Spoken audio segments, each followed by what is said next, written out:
नमस्कार, नेशन 24 में आपका स्वागत है। मैं नीरज। देखिए, पूरे झारखंड प्रदेश में नेशन 24 की टीम जो है दौरा कर रही है। लगातार ये समझने की कोशिश कर रही है कि इस बार की राजनीति क्या होगी और रणनीति क्या होगी इस पूरे प्रदेश को लेकर। तो चलिए, अभी हम मौजूद हैं मधुपुर विधानसभा क्षेत्र में और हमारे साथ मौजूद हैं जियाउल साहब, जो टाजन के नाम से प्रसिद्ध हैं इस पूरे विधानसभा क्षेत्र में।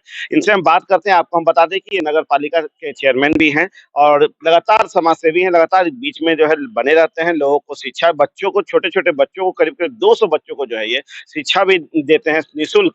अपने घर पे, आवास पे बुला के, टीचर को बुला के जो है उन लोग को शिक्षा भी देते हैं, स्वास्थ्य का भी उनका ध्यान रखते हैं। इन सारी चीज़ों को देखते हुए जो है और चुनाव लड़ने की तैयारी भी कर रहे हैं बसपा की तरफ से। आपको बता दें कि बहुजन समाजवादी पार्टी के जो हैं ये जिला के जो है अध्यक्ष के तौर पे भी, विधानसभा प्रभारी के तौर पे भी ये जाने जाते हैं। तो चलिए, हम इनसे बात करते हैं और जानते हैं इस पूरे क्षेत्र प्रदेश को लेके, इस पूरे मधुपुर विधानसभा को लेकर कि क्या स्थिति है, क्या रणनीति है और किस करवट बैठेगी यहाँ की जनता, और क्या लगता है कि इस बार इनके जीत के बाद विकास की जो गाथा रुकी हुई है वो बहने का काम करेगी क्या? इन सारी चीजों पर चर्चा करते हैं। जी, सर्वप्रथम तो नए वर्ष की शुभकामना आपको देता हूँ और आपके चैनल को देता हूँ कि आप झारखंड प्रदेश में घूम-घूम कर जिस तरह हम जैसे कार्यकर्ताओं का अनुभव प्राप्त कर रहे हैं, निश्चित रूप से आप धन्यवाद के पात्र हैं।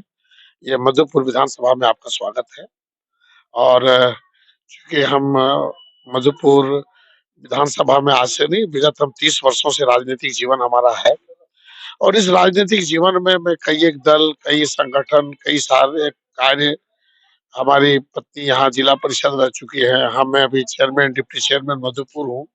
तो जनता का अपार स्नेह, प्रेम और आशीर्वाद मेरे जीवन को मिलता आया है। मेरे लिए बहुत महत्व नहीं है कि मैं एमएलए कब बनूँ, एमपी कब बनूँ। हमको जो कुछ भगवान ने दिया है, निश्चित रूप से इससे ज़्यादा और हमें इच्छा नहीं है। परंतु परेशानी तब होती है, केवल अगर मैं प्रसन्न हूँ, तो ये मेरी जवाबदेही नहीं है। मेरा प्रश्न है और मेरी सोच है कि अगर मैं प्रसन्न हूँ तो हमारे पड़ोसी भी हमारे प्रसन्न हो, क्षेत्र की जनता प्रसन्न हो, राज्य के लोग प्रसन्न हो, समाज के लोगों को दशा ठीक हो जाए और दिशा बदल जाए। ये बहुत सारी मुद्दाएँ हैं जिनको लेकर मैं एक पढ़ लिखने के बाद, शिक्षा प्राप्त करने के बाद मैं नौकरी-चाकरी में जा सकता था। परंतु मैंने उसको इसलिए दरकिनार रखा कि अगर मैं अपने जीवन को अगर अपने लिए उपयोग करेंगे तो भगवान सिर्फ अपने लिए थोड़ी ही पैदा किया है। मैं धरती पर आया हूँ तो जन कल्याण का काम होना चाहिए। अगर हमारे पास एबिलिटी है, क्वालिटी है, गुण है, तो उसका लाभ सारे लोगों को मिलना चाहिए। ये मेरा उद्देश्य था, जिस उद्देश्य के तहत मैं राजनीतिक जीवन में आया हूँ। जनता के बीच जा रहे हैं, लगातार उनसे मिल रहे हैं, उनकी समस्याओं को भी सुन रहे होंगे। पूरे मधुपुर विधानसभा की मुख्य समस्या क्या है जिसको लेके आप दुखित भी होते हैं? देखिए, आज वर्तमान समय में जिस उद्देश्य से हमारा झारखंड अलग हुआ, झारखंड अलग हुए लगभग 23 साल, ये 24वां साल हम लोग प्रवेश कर चुके हैं। इस 23-24 साल में एक बच्चा जन्म लेकर अच्छी शिक्षा प्राप्त करके वो आईएएस, आईपीएस और अच्छे पद पे चले जाते हैं। झारखंड का जन्म हुआ 24 साल हो गया और हमारी दशा जहाँ थी वहीं रह गई। ना हमारा दशा बदला, ना हमारी स्थिति बदली, ना हमारे झारखंडी युवाओं को रोजगार मिल पाया, ना झारखंड को जिस गति से आगे बढ़ना चाहिए था वो हो पाया। झारखंड में हम लोग सेल्फ डिपेंड आज भी हम नहीं हो पाए। आज भी हम बाहरी लोगों पर डिपेंड है। जो हमारा झारखंड मुक्ति मोर्चा जो बदलाव यात्रा के तहत झारखंड में हेमंत सोरेन जी ने वर्तमान समय में जो सरकार बनाई, ये बहुत बड़ा परिवर्तन हुआ और भारतीय जनता पार्टी के लहर में यहाँ रघुवर दास को मात देकर झारखंड के सभी वर्ग, सभी जाति, सभी धर्म के लोगों ने जिस प्रकार हेमंत जी को अपना समर्थन दिया, आज उससे हम लोग आहत हैं। मैं जब चुनाव लड़ रहा था तो मैं झारखंड मुक्ति मोर्चा में था। मैं झारखंड मुक्ति मोर्चा का केंद्रीय समिति के सदस्य रहा हूँ। झारखंड मुक्ति मोर्चा का जिला उपाध्यक्ष रहा हूँ। झारखंड मुक्ति मोर्चा में हमारा अपना लंबा जीवन संघर्ष रहा है। तो कहीं न कहीं दुःख काफ़ी हुआ है, क्योंकि बाबा गुरुजी के द्वारा जिस झारखंड मुक्ति मोर्चा का स्थापना हुआ था, वो दिशाहीन हो चुका है। आज भ्रष्टाचार में हमारे पूरे लीडर घिर गए हैं। सरकार भ्रष्टाचार के मामले में फेल्योर हो गया है। स्थानीय नीति झारखंड को बहुत पहले कर लेना चाहिए था, नहीं हुआ। वर्तमान समय में होना चाहिए था, नहीं हो पाया। नियोजन नीति जो झारखंड के युवाओं के लिए अति आवश्यक है, नियोजन नीति जो आया है वो निश्चित रूप से झारखंड के युवाओं के लिए काफी घातक और यहाँ के दूरगामी परिणाम काफी गंभीर होने वाला है। यहाँ का जो अर्थव्यवस्था है चौपट है। बिजली डिपार्टमेंट जो हमारा, जब विद्युत ऊर्जा को प्राप्त करना था, हेमंत जी ने एक 100 यूनिट हमको फ्री बिजली देना था। जब रघुवर जी की सरकार थी तो 4 से 5 रुपया बिजली बिल था। आज हमें इस मात्र 4 वर्षों में हमें आज 7 से 8 रुपया बिजली बिल का भुगतान करना पड़ रहा है। तो ये सरकार की जो गलत नीतियां थी, जिससे हम आहत होके और हमने झारखंड मुक्ति मोर्चा को त्याग दिया। झारखंड मुक्ति मोर्चा में वर्तमान समय में ये परिवारवाद में लिप्त हो गया और पैसेवाद में लिप्त हो गया। मैं झारखंड मुक्ति मोर्चा के बड़े से बड़े लीडर के साथ डिबेट में मैं आना चाहता हूँ। अगर मेरी बात बहुत बुरा लगता है, और लगना भी चाहिए, सच बात कड़वी होती है और मैं सच बात बोलना पसंद करता हूँ। आज आप देखे होंगे मधुपुर विधानसभा में हमसे ज्यादा कद्दावर लीडर माननीय हाजी हुसैन अंसारी साहब के बड़े पुत्र हफीजुल हसन नहीं है। वो 3 विभाग को बढ़िया से एप्लीकेशन नहीं लिख सकता है, और आज तक वो एक भी हमको ऐसा कार्यक्रम दिखाए जिसमें वो माननीय हेमंत सोरेन जिंदाबाद कहा हो, माननीय गुरुजी जिंदाबाद कहा हो, झारखंड मुक्ति मोर्चा जिंदाबाद किया हो, हाजी हुसैन अंसारी जिंदाबाद किया हो। और मेरे पास सैकड़ों ऐसा स्लोगन है जो मैंने झारखंड के लिए और झारखंड में अली जनाब हाजी हुसैन अंसारी के लिए, माननीय हेमंत सोरेन जी के लिए, गुरु जी के लिए, झारखंड प्रदेश के लिए, झारखंड मुक्ति मोर्चा के लिए मैंने नारे लगाए। तो क्या इस प्रदेश में नारा लगाने के लिए केवल गरीब कार्यकर्ताओं को पैदा किया गया है, या गरीब कार्यकर्ता कभी एमएलए एमपी बन सकता है? ये बहुत सारे सवाल हैं। मेरे मन में जितनी पीड़ा है, हमको लगता है आप उतनी पीड़ा को कवरेज नहीं कर पाएंगे। आपके पास मूलभूत अगर कोई प्रश्न हो तो वो कर लें। हमसे डिबेट करने के लिए हेमंत सोरेन क्या कई लोगों को बैठाना पड़ेगा तो टार्जन से ये जबान लगा सकता है, अन्यथा इन लोगों की कुवत नहीं है। वो चेहरा छिपा के फिरेंगे, जनता उनको नकार चुकी है। झारखंड मुक्ति मोर्चा आने वाले समय में इस प्रदेश में बर्बाद कर चुका है, और झारखंड मुक्ति मोर्चा को कोई और बर्बाद नहीं किया। हेमंत सोरेन नो डाउट गुरु जी के पुत्र हैं, अच्छी सोच है, परंतु उसके जो सलाहकार हैं, उनके इर्द गिर्द जो लोग घूम रहे हैं, ये सब 1932 खतियान से बाहरी लोग हैं। तो जब बाहरी लोग हैं तो इसको पनपने कैसे देंगे? ये कहीं न कहीं भारतीय जनता पार्टी का एजेंट हेमंत के साथ घूम के और हेमंत को नस्त नाबूद कर दिया, उसका पॉलिटिक्स। अब वो जेल जाने के कगार पर है।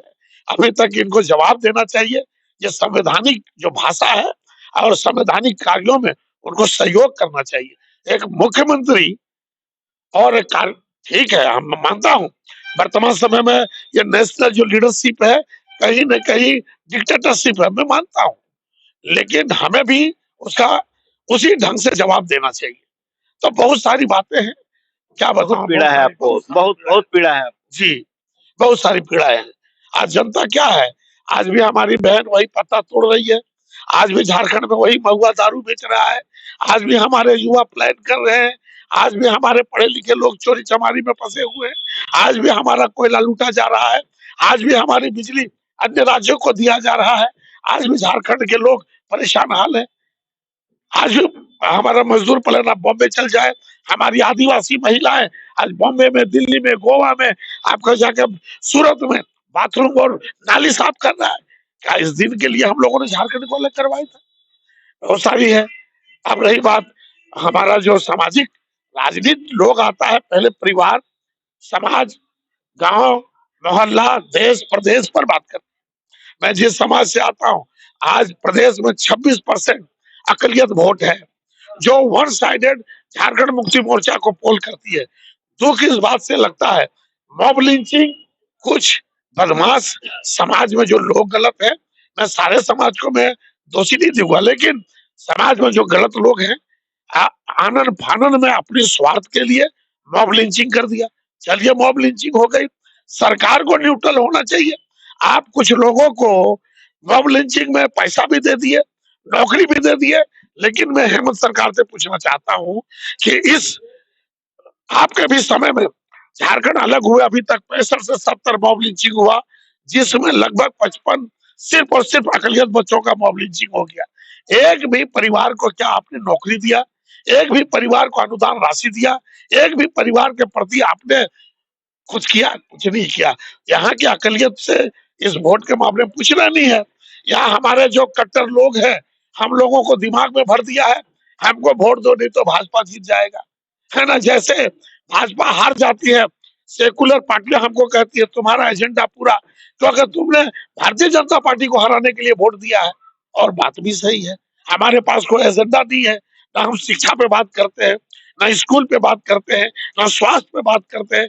मैं इस चैनल के माध्यम से प्रदेश के अकलियतों को और देश के अकलियतों से मैं अपील करना चाहता हूँ, आप अपने लीडरशिप को पैदा करें, आप अपना पढ़े लिखे बुद्धिजीवी लोगों को आगे बढ़ाएं, उनकी बातों को समझें, उनकी बातों को कितना दिन आप भाजपा को हराइएगा? भाजपा को हराते हराते आप खुद हार गए। संविधान से अलग हटके आपके सारे हक अधिकार छीन लिए गए। आज तक किसी सेकुलर पार्टी ने पार्लियामेंट में विरोध किया? सारे जितने सेकुलर एमपी हैं, क्या हमारे मुद्दे पर इस्तीफा दिया? सारे सेकुलर एमपी आज तक हमारे मुद्दे में कभी जेल भरने की बात की? सारे सेकुलर एमपी हमारे मुद्दे में कभी सड़क पे आया? तो किन किन बातों को मैं कहूँ? दर्द बहुत है, परेशानी बहुत है। इन तमाम मुद्दों पर मैं काम कर रहा हूँ। दर्द खुद के नहीं है समाज के। समाज की दर्द है, हमारा खुद का दर्द क्या रहेगा? मैंने कहा ना, भगवान जितना मुझे दे दिया है, अब इससे ज्यादा की आवश्यकता है ही नहीं, कहीं आवश्यकता नहीं है। 2 रोटी इज्जत की मिलती है, खाता हूँ, पीता हूँ, आराम से रहता हूँ। समाज में, पड़ोस में लोग इतना मान सम्मान देता है, अब हमको क्या चाहिए? हमको बहुत धन दौलत की जरूरत नहीं यानी जनता भी जब आ रहे हैं तो इस बार जो है मधुपुर विधानसभा में बदलाव होगा। है। ये तो जनता तय करेगी, हम हारे या जीते, ये पूरी आवाम जानती है। मैं जिस दिन हारता हूँ, सुबह मोटरसाइकिल पर बैठता हूँ, फिर उन्हीं क्षेत्रों में घूमता हूँ जहां से मैं हारता हूँ। मैं 12 मास 300 काल काम करता हूँ, केवल बरसाती मेढक नहीं हूँ। भारतीय जनता पार्टी वाले लोग पैसा वाले आएंगे, अचानक कुदा देंगे। झारखंड मुक्ति मोर्चा वाला पैसा है, टिकट दे देंगे। सारण विधानसभा से मैं शुरू करता हूँ। ये भूपेंद्र सिंह कौन है भाई? कल तक झारखंड मुक्ति मोर्चा में नहीं था। आपने शशांक शेखर भोक्ता को दरकिनार करके मोटी रकम लेके आपने टिकट दे दिया। मधुपुर विधानसभा में आइए, जब संवैधानिक बात होगी तो हुसैन अंसारी के बाद कोई और कार्यकर्ता होना चाहिए था, चाहे वो टार्जन होता, चाहे जो होता, किसी कार्यकर्ता का हक था, आपने नहीं दिया। आप चल जाइए डुमरी विधानसभा में, वहां हमारे जो महतो जी, ये शिक्षक जगन्नाथ बाबू डेथ कर गए, क्या वहां उस इलाके में कार्यकर्ता नहीं था? उसकी पत्नी को ले आए जो अच्छी से अपना शपथ भी ले सकता है। तो भैया गांडे में जो हमारे सालखन बाबू मर गए, क्यों उस परिवार को आपने टिकट दे दिया? क्योंकि उसके पास पैसा नहीं था ना। सालखन बाबू के पास पैसा नहीं था। है इस सवाल का जवाब हेमंत सोरेन के पास? है झारखंड मुक्ति मोर्चा में दम कि टार्जन से आंख मिला के बात करे? पेंट गीला करवा दूंगा इन लोगों का। लेकिन समय आएगा तो बताएंगे। यानी कि मान के चले कि एकदम पूरी तरह से परिवारवाद चल रहा है। परिवारवाद नहीं, इससे घटिया कुछ हो ही नहीं सकता। प्रजातंत्र का घोर हत्या हुआ है, प्रजातंत्र की हत्या हुआ है। अभी कुछ पता नहीं। आप देखिए, गांडे में आपने इस्तीफा ले लिया है ना, वहां का भी लीडर को देखिए। हम लोग गांडे चुनाव लड़ने आ रहे हैं, है ना। जितना झारखंड मुक्ति मोर्चा जो हीरो है ना, लुटेरा लोग, आवे झारखंड मुक्ति मोर्चा को, मैं गांडे में औकात बता दूंगा इन लोगों का। हम लोग वहां चुनाव लड़ने आ रहे हैं।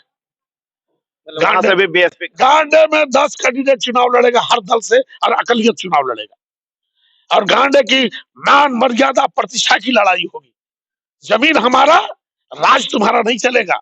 गांडे का कोई बेटा को अगर टिकट दिया तो गांडे के लोग समर्थन करेंगे, अन्यथा मैं इस चैनल माध्यम से गांडे के लोगों को कहता हूँ, बाहरी भगाओ और सम्मान बचाओ।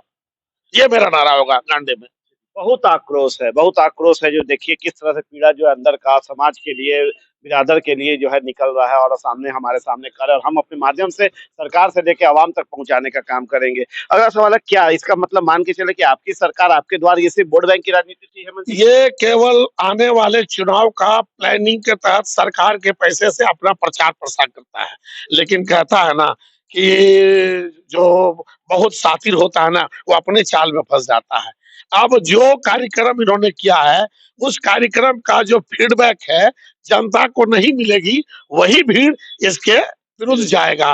विनाश काले विपरीत बुद्धि, तो विनाश काल में इन्होंने ये योजना लाया, कुछ होने वाला नहीं है। फरवरी में लोकसभा का अधिसूचना जारी होगा, अप्रैल मई तक केंद्र की सरकार बनेगी, मई जून जुलाई अगस्त सितंबर अक्टूबर त्योहार का मौका रहेगा और नवंबर में विधानसभा का नोटिफिकेशन होगा। आप योजना को पूर्ति कब करेंगे? अरे भाई, क्यों जनता को बेवकूफ बना रहे हैं? ये फेल्योर रहा है और इसका गंभीर परिणाम इनको मिलेगा। अच्छा, ईडी को लेके जो ये लगातार सात सम्मन अभी चर्चा हुई थी, सात सम्मन को आ चुका है, तब भी ये शामिल नहीं हो रहा, लग रहा है जैसे पत्नी को धर्मपत्नी को बनाएंगे मुख्यमंत्री, फिर पीछे हट गए, क्या चल क्या रहा है? ये सब चोर चोर मौसेरा भाई है। अगर यहाँ हिम्मत गड़बड़ है तो माननीय हमारे प्रधानमंत्री बहुत अच्छे नहीं है। देश की स्थिति बहुत बुरा है। मैं देश के 80% हिंदू भाइयों से मैं अपील करना चाहता हूँ, देश खतरे में है, आप इसे बचा लें। ऐसे क्रूर लोगों को हटा दें, क्योंकि संविधान पूरी तरह से खतरे में है। भ्रष्टाचार की अगर बात करें तो क्या केवल अपोजिशन ही भ्रष्टाचार करता है?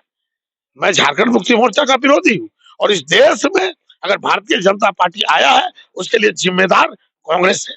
राम मंदिर का निर्माण जो आज हमारे जो मोदी जी करने गए ना, आवे वो भी डिबेट में मैं साबित कर दूंगा कि राम जन्मभूमि जो बन रहा है, राम मंदिर का अगर बनाने वाला कोई है तो वो कांग्रेस है। और कांग्रेस को ही ऊपर वाले का ये लात लगी है कि उसको पूरे देश में बैठने की जगह नहीं मिला। ऊपर वाले की मार में आवाज नहीं है, लेकिन असर बहुत जबरदस्त है। आज क्या सोच रहे हैं, मोदी जी पूरा जीवन रहेंगे? एक बाबा का चल रहा फेसबुक का, बहुत अच्छा अपील किया उन्होंने कि मैं देशवासियों से कहता हूँ, जब यहाँ पे अकबर का 800 साल हुकूमत किया और 800 वर्षों में ठीक है उन्होंने अपनी शक्ति का प्रयोग किया, जो किया नहीं किया। आप 70 साल हुआ है इस देश आजाद हुए, आप आज पावर में हो, कहीं मस्जिद तोड़ रहे हो, कहीं गुरुद्वारा तोड़ रहे हो, कहीं चर्च तोड़ रहे हो। क्या लगता है ये ताकत लगातार तुम्हारे पास रहेगी? आने वाले 100-200 साल में परिदृश्य बदलेगा, समय बदलेगा, तो क्या इस देश में यही चलता रहेगा? हमारी पावर आएगी, हम आपके धर्मों को नुकसान करेंगे, आपकी पावर आएगी, आप उनके धर्मों को नुकसान करेंगे। अब देश को आगे बढ़ाइए, जो बातें हुई हैं उसको दरकिनार कीजिए। हम तमाम देशवासी मिलकर और सही दिशा में आगे बढ़कर, अगर देश आगे बढ़ेगा तो हम सब लोग आगे बढ़ेंगे। अगर देश में ये स्थिति रहेगी तो हम लोग कोई सफल नहीं हो पाएंगे। एनडीए का चेहरा तो है, इंडिया अलायंस का चेहरा अभी तक सेनापति सामने नहीं आया है। कहां से आएगा? सारे लोभी चोर एक साथ है। सब लोग किसी को लीडर मानने के लिए तैयार नहीं है। नीतीश कुमार को कोई मानने के लिए तैयार नहीं है और राहुल जी को मानने, राहुल कांग्रेस तो शुरू से सियाना है। अगर ये चारों विधानसभा में हमारे बहन जी कुमारी मायावती के साथ, अखिलेश जी के साथ, असदुद्दीन ओवैसी के साथ, इन तमाम पार्टियों के साथ अगर बेहतर संबंध रख के अगर चुनाव लड़ा होता तो राजस्थान हो, चाहे वो मध्य प्रदेश हो, चाहे वो जो भी छत्तीसगढ़ हो, इसमें भारतीय जनता पार्टी नहीं आ पाती। आज भी मैं कहता हूं, अगर ईमानदारी से गठबंधन होगा, आप वोट का रेशियो देखिए ना, वर्तमान समय में प्रधानमंत्री जो भी माननीय हमारे नरेंद्र मोदी जी है, 33% वोट उन्होंने पाया है और आज सरकार बना के बैठा है। इसका मतलब है कि 67% वोट उसके अगेंस्ट में गया, लेकिन क्या हुआ, 67% वोट डिवाइड हो गया। आज भी देश सर्वसम्मति से इसको प्रधानमंत्री नहीं मान रहा। 67% लोग उसके अगेंस्ट वोट, ये कुव्यवस्था है। इस व्यवस्था को ठीक करना है तो सबको अपना अपना स्वार्थ छोड़ना होगा और कुमारी बहन मायावती जी को प्रधानमंत्री लॉन्च करके और असद साहब को, सारे छोटे छोटे दल को, क्षेत्रीय दलों को प्रभावशील करके चुनाव लड़े, भाजपा का औकात समझ में आ जाए। आप चुनाव लड़ने जा रहे हैं, आपका मुख्य एजेंडा मधुपुर विधानसभा के लोगों के लिए क्या होगा? देखिए, अगर जीवन में कभी मुझे मौका दिया तो लोग याद करेंगे कि मैंने विधानसभा किसी को भेजा हूं। जब तक इस राज्य से, जब तक हम समाज को शिक्षित नहीं कर पाए तो चाहे हम जितना जतन कर ले, समाज को विकसित नहीं कर पाए। अगर हमने शिक्षा दिया तो समाज विकसित होगा। मेरा पहला उद्देश्य होगा कि जितने सरकारी स्कूल है वो पूर्व की तरह जब हम लोग पढ़ते थे या हमारे बाप दादा पढ़े, उस व्यवस्था को लाना पड़ेगा। गुरुजी वाला व्यवस्था को लाना पड़ेगा, टीचर की व्यवस्था को हटाना पड़ेगा। इसमें भी बहुत बड़ा स्कैंडल है सर। जितने प्राइवेट स्कूल है ना, ये सरकार को मोटी रकम देती है, मोटा पैसा देती है ताकि सर प्राइवेट स्कूल चलता रहे और 80% गरीब गुरबा का बच्चा जहाँ पढ़ रहा है वो अस्त व्यस्त रहे, ताकि 80% लोग पढ़ लिख नहीं सके, 10% को नौकरी देंगे और 10% को लिखा पढ़ी करे, 80% बुड़बक में खेती बाड़ी करे, बकरी चढ़ाए, सब्जी उब्जी उगाए, ये सब काम करे। वोट के लिए बना रहे हैं। जी, मेरा पहला उद्देश्य होगा समाज को शिक्षित करना। अगर स्वास्थ्य को लेके शिक्षित होगा तो स्वास्थ्य ऑटोमेटिक ठीक होगा, उसको पता होगा हमको क्या खाना है, क्या नहीं खाना है, हमको दारू नहीं पीना है, हमको नशा नहीं करना है। शिक्षित होगा तो, अगर शिक्षित होगा तो सब कुछ, शिक्षा सब कुछ है। किसी भी धर्म में आप गीता पढ़े, रामायण पढ़े, कुरान पढ़े, तौरेत पढ़े, इंजील पढ़े, शिक्षा को पहला स्थान दिया। इस्लाम ने कहा कि शिक्षित बनो, शिक्षा को पहला स्थान दिया। जो शिक्षा, जिसने शिक्षा को ग्रहण किया वो आज भी आगे है, और जिसके पास शिक्षा नहीं है, भेड़ बकरी की तरह भीड़ में रहिए। आपका एक दिन इस्तेमाल करना है वोट के दिन, बाकी आप कटिए मरिए। जिसके पास शिक्षा वो काम करके निकल जाएगा। तो शिक्षा मेरा पहला प्राथमिकता होगा। हाँ, तो अगर हम अपने युवाओं को रोजगार नहीं देंगे तो फिर वो अपने जो हमारा जो संवैधानिक धाराएं हैं समाज में चल के वो फिर भटक जाएंगे, फिर जंगल की ओर जाएंगे, फिर क्राइम करने पे मजबूर हो जाएंगे, क्योंकि उसका परिवार चलाना, तो हमें उसका नियोजन भी करना है। बड़े बड़े इंडस्ट्रीज को भी इस राज्य में लाना चाहिए। सीएनटी एसपीटी एक्ट में बदलाव होना चाहिए। अगर सीएनटी एसपीटी एक्ट में बदलाव नहीं होगा तो बड़े बड़े कंपनियां यहाँ आएंगे नहीं, और आएंगे नहीं तो विकास नहीं होगा। संथाल परगना हमारा 6 डिस्ट्रिक्ट है, सिर्फ और सिर्फ बड़ी मुश्किल से अडानी को बैठाया गया है, एम्स जैसे प्रोजेक्ट को लाया गया है। अगर सुलभ हो जाए व्यवस्था तो बड़ी बड़ी कंपनियां यहाँ आएंगे, कम दर में मजदूर मिलेंगे, आसानी से पलायन भी रुक जाएगा। पलायन भी रुक जाएगा, आसानी से पानी मिलेगा, है ना। यहाँ पे पर्यावरण भी स्वस्थ है, कम्युनिकेशन भी है। झारखंड प्रदेश में कि कम्युनिकेशन भी हमारा अच्छा है। तो बहुत सारी चीजों में काम करना चाहिए, लोगों ने किया नहीं। अब मेरी लाइफ क्या है मैं नहीं कह सकता हूँ, लेकिन मैं एक दिन भी जिंदा रहूंगा समाज के प्रति जवाबदेह, क्षेत्र और राज्य और अपने देश के प्रति जवाबदेह रहूंगा, अपना झंडा के प्रति जवाबदेह रहूंगा। चुनाव को लेके, लोकसभा चुनाव को लेके अपने आवाम, अपने जो मुजफ्फरपुर क्षेत्र के लोग हैं, उनके लिए क्या संदेश देना चाहिए? देखिए, अब वर्तमान समय में जो देश की स्थिति बनी हुई है, भारतीय जनता पार्टी कहती है सबका साथ सबका विकास, सेकुलर पार्टी कहती है कि मियाँ को टिकट देंगे तो सब हिंदू एक हो जाएगा। मैं भारतीय जनता पार्टी से अपील करना चाहता हूँ कि अगर आप सबका साथ सबका विकास चाहते हो, अगर दिल बड़ा है ना, तो 14 लोकसभा सीट है, एक लोकसभा सीट किसी मुस्लिम के लिए आप रिजर्व रखें, दे दें। सेकुलर पार्टी भी एक मुस्लिम को दे दें, तब लगेगा कि दोनों दल सबका साथ और सबका विकास चाहता है। रिजर्वेशन में तो हमारे शेड्यूल कास्ट आ जाएंगे, शेड्यूल ट्राइब आ जाएंगे, है ना। सच्चर कमेटी का रिपोर्ट आप पढ़ेंगे तो पता चलेगा इस देश में अकलियतों की हालात, इस देश में रहने वाले आदिवासी,